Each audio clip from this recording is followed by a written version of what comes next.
Hey, what is up, guys, and welcome back to Football Discussions. And today we're coming at you with mock draft 1.5, we'll call it. It's not that different from my previous mock, but a few things changed, the draft order specifically, and then a few key picks as well. So I thought I'd release kind of a halfway 2.0 mock draft. It's early in the season, trying to get as many of these out as possible for you guys, as so much is changing so frequently. But regardless, let's get started with the number one overall pick, and that belongs to the New York Jets, and they're going to take Trevor Lawrence, the quarterback out of Clemson. Now, I know there is some speculation that Trevor Lawrence might not want to play in New York. He said something along the lines of, you never know what's going to happen when he was asked about the possibility of playing in New York. However, I think when it's all said and done, Trevor Lawrence will be a Jet. I think Adam Gase will be out of the picture. Joe Douglas is a good GM, which will probably make this situation a little more enticing for Trevor. He's the best prospect in this class, definitely the best quarterback in this class, and I think it's going to be a really good fit for the Jets. With the second overall pick, and I know offensive tackle is something that a lot of Giants fans want, but to me, their defense is so close to being a very, very talented defense. I think they need one or two more pieces in the secondary, and then that dominant edge rusher that they're missing. And here they solve that by getting Gregory Rousseau, the beast out of Miami, racked up 15.5 sacks this sophomore season, opted out of this season, which leaves a lot of question marks around his head, so I don't expect him to go this high when it's all said and done. But at the same time, to me, he's the best edge rusher in this class. He's the only edge rusher worthy of a top 10 pick. Right now, PAYE is probably climbing up the boards the fastest. I really like what I see out of him at Michigan. He was known as a run defender and kind of developed his pass rushing skills, but we'll get into him later because he is in this mock draft. Regardless, I think the Giants need that dominant edge force to really solidify this really good young defense, and Gregory Rousseau can be that piece for them. With the third overall pick, this one's pretty simple. Trevor Lawrence is off the board. I don't see the Jags taking a quarterback. Penny Sewell, however, is a generational talent in this class. He's a very good offensive tackle. He plays that left tackle spot at Oregon. Super, super tough guy. He's really good in the passing game, pretty good in the run game as well. Just one of the best overall tackles that we've seen in a very long time. They can slide Cam Robinson right into guard. I think it's going to be a good fit for Jacksonville. With the fourth overall pick, now this one might be a little controversial as well. However, I'm putting Justin Fields, the quarterback out of Ohio State, in Atlanta. Now, they fired their GM. They fired their coach. That means they're launching themselves into a full rebuild. That's really what I see happening, and I know a lot of Falcons fans don't see Matt Ryan as the problem, and frankly, I agree with that. I don't really think he's the main problem that Atlanta has. However, when you get this rebuild going, you have to start with the most important piece, and to me, that's quarterback. Matt Ryan's getting up there in age. By the time they have this complete team together, he's not really going to be worth value. I think getting a young quarterback in now who can even sit a few years behind Matt Ryan could be a really smart move for the Falcons, and I think Justin Fields is that guy. At 5, I have the Miami Dolphins. This is the trade via the Texans taking Micah Parsons, the linebacker out of Penn State. They're going to really develop this defense, much like the Giants, into a very young, talented defense. Jerome Baker, I already think, is one of the best linebackers in the NFL out of Ohio State. They drafted him around 3 years ago. They have really good pieces in the secondary, and Byron Jones, Xavier Howard. I think they need a few more safety pieces, but I think with the addition of Micah Parsons, this will really solidify their front seven. They have guys like Shaq Lawson, Kyle Van Noy, Raekwon Davis they drafted, Christian Wilkins they drafted. So a lot of young pieces here that can really make an impact, and the front seven will be very, very talented. And this is kind of that Raekwon McMillan replacement in Micah Parsons. With the 6th overall pick, I have the Minnesota Vikings getting their quarterback of the future in Trey Lance. Now, this might be another controversial one, and I know the Vikings could go a lot of different directions here. They focused on defense mainly last draft, aside from getting standout rookie and probably offensive rookie of the year right now, Justin Jefferson, aside from the quarterbacks, of course. I really love Justin Jefferson. He was my third wide receiver in that class last year. I was really high on him. He's exceeded expectations in that offense, but I'm kind of getting away from the topic of conversation, which is Trey Lance. This guy is a very talented quarterback out of North Dakota State. We saw Carson Wentz come out of there. It's not uncommon to see North Dakota State guys make it to the NFL. Trey Lance is special, man. His sophomore season, throwing 28 touchdowns, 0 interceptions, had over 1,000 rushing yards, Really, really good stats, extremely smart with the football, had a little showcase this year, didn't do that great in the passing game, but did very well in the running game. Kirk Cousins, to me, is not a franchise quarterback in Minnesota. If they could get Trey Lance in there with guys like Thielen and Jefferson, Thielen's kind of in that late prime to exiting his prime. Jefferson's just getting into that prime. I think this could be a win-now franchise if they get the quarterback of Trey Lance. With the 7th overall pick, now this is the reach, really the biggest reach of the first round so far that I have, and it's Alex Leatherwood, the long-tested tackle at Alabama. He's been playing there since his freshman season. He had to play in that playoff run after some injuries on that offensive line, so he's very, very battle-tested, has had a ton of experience, which is something that I really look for in offensive lines. Offensive linemen, have they played a lot and have they developed over those years that they played? I think that's very important, and I see that in Alex Leatherwood. Now, again, this is a reach. He's not a top 10 player. I don't even think he's a top 15 player in this class. However, the Bengals' number one priority coming into this draft has to be to protect Joe Burrow, and in order to do that, they need a strong offensive tackle to pair alongside with their other young guy that they drafted 2 years back in Jonah Williams. When he's fully healthy, I think he's a stud. So Jonah Williams and Alex Leatherwood could really be these bookends that the Bengals are looking for to protect their franchise guy in Joe Burrow. With the 8th overall pick, no secret that the Cowboys have to go secondary. I think they really want to go safety. I've seen a lot of Cowboys fans commenting on all sorts of posts that they really want a safety. However, JEVON Holland, who's my number one safety in this class, this is kind of a reach for him right now. So instead, I think they go secondary still. They lost Byron Jones last year. Chidobe Awuzie's contract's up this year, so a lot of uncertainty in that secondary, and they really need a boost of young talent, and Patrick Surtain Jr. can be that guy. I really like Surtain, a really good boundary cornerback, has great ball skills, really good in man coverage, a physical guy as well, so he isn't afraid of contact. I really like Surtain, and I think he'll be a good fit in Dallas.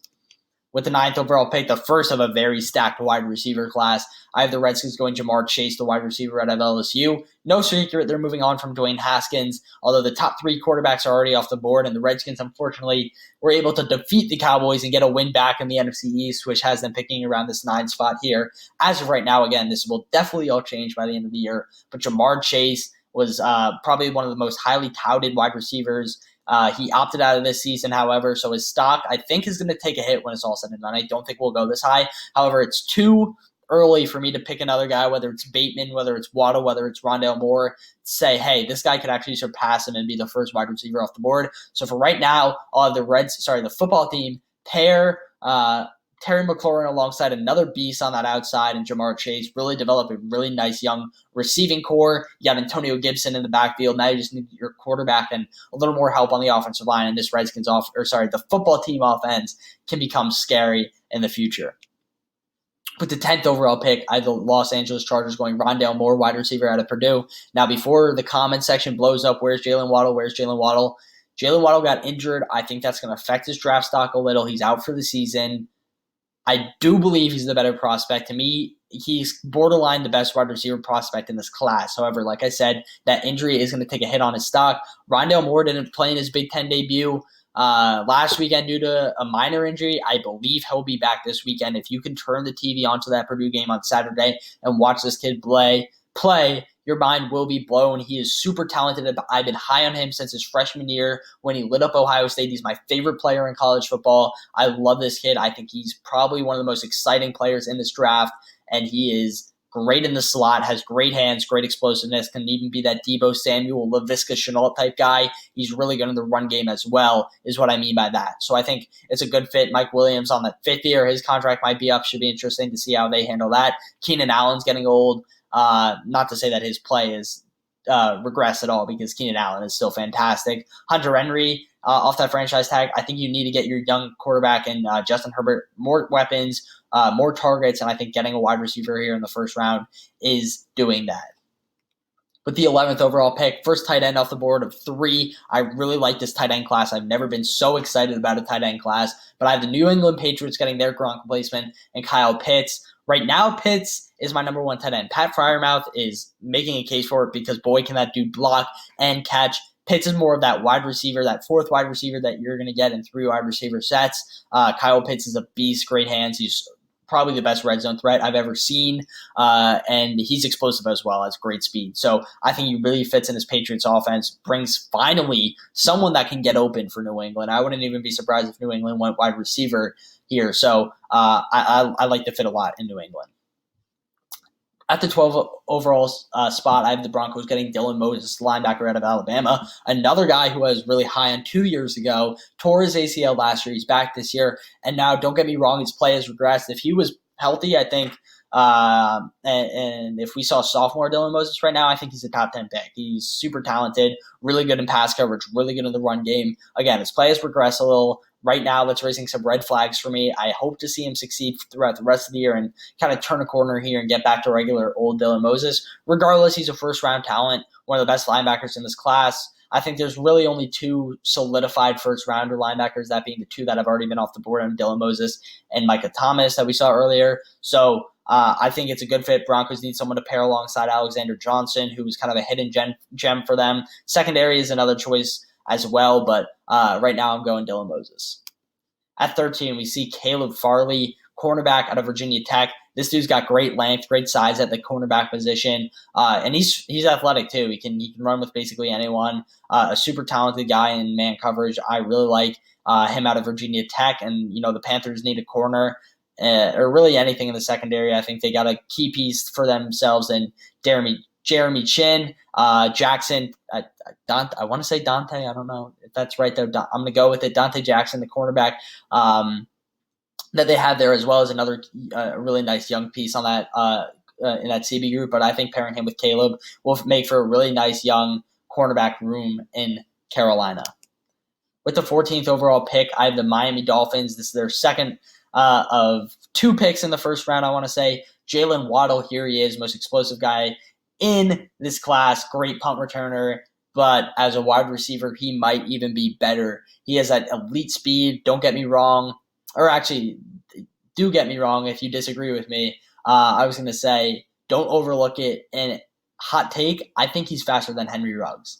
I think Jaylen Waddle might be faster than Henry Ruggs, and I think he's a far better route runner than Henry Ruggs. He is one of the most exciting prospects in this class, and I really can't wait to watch this dude play on Sundays. So devastated that he got hurt because he is very, very good at the sport of football. 15th overall pick, another wide receiver here. I have the Detroit Lions getting Rashod Bateman, wide receiver out of Minnesota.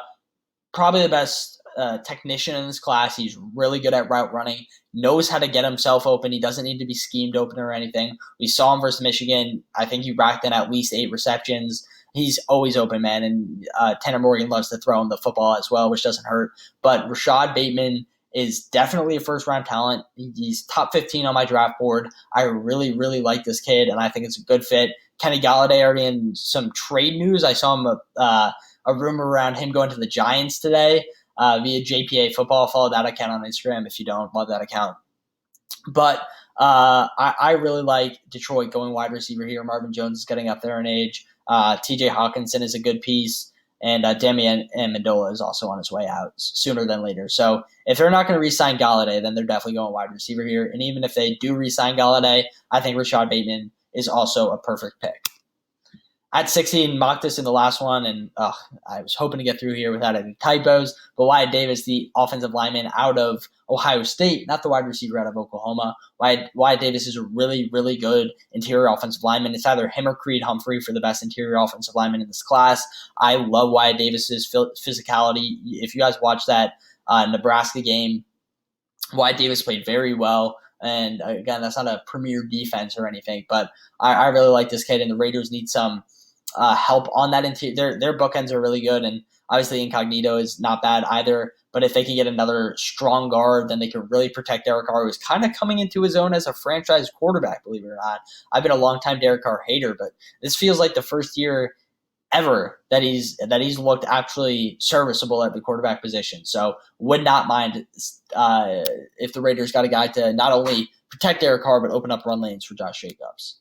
17, I have the San Francisco 49ers going Shaun Wade, the cornerback out of Ohio State. A guy that was a first-round talent for me last year, definitely a first-round talent for me this year. I think he might even be better than Caleb Farley, however you say it. I think we've seen more of Farley, obviously, because the ACC has played longer so far this year. But I think if we really continue to see Shaun Wade develop and grow into an even better player without his counterpart in Jeff Okudah that he had last year, and really be that guy that's lined up on the best wide receiver, and he holds his own, then he's definitely going to shoot up draft boards. I like Shaun Wade a lot.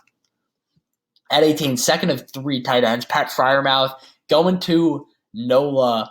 Drew Brees, I would say, would get a new threat, but I do believe this is Drew Brees' last year in the NFL. However, whoever's throwing the football needs a strong tight end. Jared Cook, he's got to retire soon as well, and I don't really know his contract situation. They did get, now I'm blanking on the name, the tight end at Dayton last year. I believe he was a 3rd or 4th round pick. Can't believe I can't remember his name, but I don't see him as a legitimate threat and a guy that can really be a tight end 1 on a team. I think he's a good depth piece, but Pat Freiermuth can be that standout guy to go alongside with Michael Thomas for years to come. These two guys can, be that duo in the NFL. We see it with guys like Tyreek Hill and Travis Kelce, you know what I mean? So I think if you get a strong tight end in this NOLA offense, Sean Payton loves running his offense through tight end. We see Jared Cook get a lot of receptions. I think Pat Freiermuth can be that next era tight end in New Orleans. At 19, first safety off the board here, and it's going to the Eagles, who need secondary help, JEVON Holland. JEVON Holland is a guy that I can't wait to see play. I don't believe he opted out. Should probably look that up, but I think JEVON Holland is a tremendous player, a really good safety, like I said earlier in the video, best safety in this class, and the Eagles need some help at that position. At 20, I have the Indianapolis Colts going KWITY PAYE. I mentioned his name earlier. I think this guy is going to end up being a top 10 pick when it's all said and done. He was really a dominant edge rusher as a run stopper last year. We didn't see him get to the quarterback. This year, came out, had 2 sacks in that first game. His techniques developed. He came back for his senior year, could have gone to the draft last year. I think KWITY PAYE is going to be a name that you hear more and more as this season goes along if he can continue being a force at getting to the passer, because we already know he's such a good run stopper. He might go higher than ROUSSEAU when it's all said and done. So I'm really excited to see the trajectory of KWITY PAYE. 21, we have another edge rusher. I didn't mock him in the first round last draft and mock draft 1.0, but Carlos Basham to me is a guy that consistently got to the quarterback last year. He's done a decent job this year. I want to see a little more from him, but out of Wake Forest, he's a tremendous player, a really, really good technician, and he needs to be a little more physical in my opinion. But other than that, I think Carlos Basham is a good player, and the Browns, if they can get a decent even edge rusher to go alongside Myles Garrett, then that defensive line is going to be crazy scary. At 22, I have the Buccaneers going DeVonta Smith, and DeVonta Smith is not in my top 20. He's actually in my top 15. So I think this is a steal, whoever gets him here. DeVonta Smith is a beast at Alabama. Best hands in this class, hands down. Doesn't drop the football. He's consistent from that position, and I really like what he does and brings to the table. And why not? And this was actually before I knew about the Antonio Brown signing, but that's a 1-year deal. So why not even bring in more firepower for the Buccaneers? 23, this is via the Rams-Jags second pick in the first round from that Jalen Ramsey trade. Third tight end in this class, Brevin Jordan out of Miami. He's another guy like Kyle Pitts that's not a great blocker. Probably even a better blocker than Kyle Pitts, actually, in my opinion. But Kyle Pitts is just so explosive that it's hard not to put him in the top 10. But regardless, Brevin Jordan is a great receiving tight end. I think he's going to find a home in the NFL very early on draft night, and the Jags need someone at that position, so it makes sense. 24, I have the Bills going Paulson ADEBO, this kind of zone-style cornerback out of Stanford. Really like him. He was a first-round talent for me last year as well. Mocked him in the first draft basically all of last draft season, and it seems certain that he'll go in the first round this year if he doesn't have some serious regression. Bills need a guy to go alongside Tre'Davious White in their secondary. They have those 2 solid corners in Hyde and Poyer. Now they just need that dominant second corner, and this secondary will be really solidified in Buffalo. 25 now, this is a pick that I really like. Right now, I think Mac Jones is rising up draft boards faster than people expect. I do expect his name to be called in the first round, possibly early second round, but Zach Wilson, I was watching his tape this week, and I really fell in love with him. He's that, I don't want to say Patrick Mahomes, because no one's like Patrick Mahomes, but the same kind of characteristics that we saw to Jordan Love last year. His arm's a little worse than those 2 guys, but he has like the same weird throwing angle ability, great like across the body accuracy, really mobile, but like not a scrambler. I think he's like the new era quarterback that we are seeing more and more, and I think he fits into what Matt Nagy wants to do in Chicago and hasn't been able to do with Mitch Trubisky and Nick Foles. So I really like Zach Wilson. He's an athletic quarterback, has great accuracy. The arm, like I said, it's good but not great. And I can't really like find a comparison to him right now. He's very unique from what I've seen, but I really do think that he's a serious contender to be called on round one of the draft. So and the Bears need a quarterback. So I weirdly really like this fit. 26 overall, Quincy Roche, the edge rusher out of Miami, had a slow start this year, really caught into his own during that Clemson game. I really like what I see out of him. And I think the Cardinals are going to need an edge rusher to go either alongside or replace Chandler Jones when it's all said and done. I think Quincy Roche can kind of groom himself under Chandler Jones. I believe he has next year is going to be Chandler Jones' last year on that Cardinals contract. But I really like Quincy Roche, and I think that he could be a dominant force in the NFL. 27 overall, I mentioned his name earlier, second best interior offensive lineman in this class. Creed Humphrey was a first-round talent or early second-round talent for me last year, another guy that stayed back. I'm a huge fan of Humphrey. He's super talented. He plays center mostly. I think he could also play guard. He's pretty versatile along that offensive line. And, the Ravens are pretty stacked everywhere. It's going to be interesting to see where they go, but I wouldn't be shocked if they took an interior offensive lineman. 28 overall, I have the Titans going Marvin Wilson out of Florida State. I expect this to be my last time mocking Marvin Wilson in the first round because I was really in love with him this offseason. I really was expecting big things, and honestly, he's disappointed. I think he has like 2 tackles for loss and maybe a sack in 4 or 5 games for Florida State. Really hasn't been that presence that we all expected him to be. Didn't make the jump that we all expected him to this year. So, again, probably not a guy that's going to be in the first round, but for right now, I got to keep him in there because I was really high on him as a prospect this offseason. 29, this is almost too enticing to pass up, pairing up Travis Etienne with his college quarterback Trevor Lawrence in New York, the Big Apple, big market. So I think it's a really fun thing to mock. Will it happen? Maybe not, but if there's any running back that's going in the first round, to me, that's Travis Etienne. Dude's a beast in the passing game. Dude's a beast in the running game. He's a great pass protector as well. So I think Etienne is more than fit to be a first-round pick and be that Le'Veon Bell replacement in New York. 30 overall, the Chiefs could really go anywhere along this offensive line. Interior, I had last mock draft. I'm going to go tackle here just because he's available and is probably one of the better players available at this point in the draft, and that's Samuel Cosmi out of Texas, the offensive tackle. He's played decent this year, had a really good year last year. I think that his stock's kind of taken a hit, was almost projected like a top 15 pick at the start of the whole college football season and during this offseason. He's fallen off a bit, but still a first-round guy in my opinion, and the Chiefs get someone else to protect Patrick Mahomes.